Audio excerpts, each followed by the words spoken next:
Lorsqu'il franchit la porte de l'avion à près de 8000 mètres, Luke Aikins ne voit même pas sa cible, ici, dans ce cercle rouge. Un filet de 30 mètres de côté tendu à 76 mètres du sol, destiné à amortir sa chute.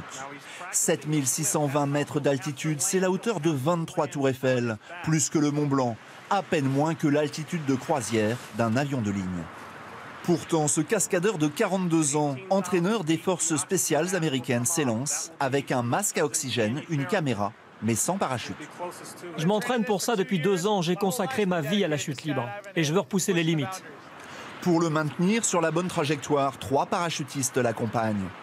À 3500 mètres, l'un d'eux lui retire son masque. Sa vitesse atteint alors 290 km/h. À 1500 mètres, les équipiers ouvrent leur parachute. Luke doit désormais se guider seul vers le filet. Si je veux aller vers l'avant, je me penche en avant. Pour la droite, je m'incline vers la droite et pour l'arrière, je me penche en arrière. Et ainsi, je me dirige vers la cible.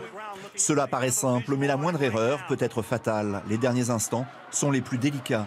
Au dernier moment, il doit se retourner sur le dos pour que le filet absorbe au mieux l'impact. À près de 200 km/h. Au terme de 2 minutes de chute libre, il sort du filet sans une égratignure. Je suis en lévitation. C'est incroyable ce qui vient de se passer. Cette première mondiale a été retransmise par une télévision américaine et relayée par des centaines de sites internet. Un buzz planétaire qu'il entend désormais faire fructifier. Luke Aikins pourrait toucher quelques millions de dollars.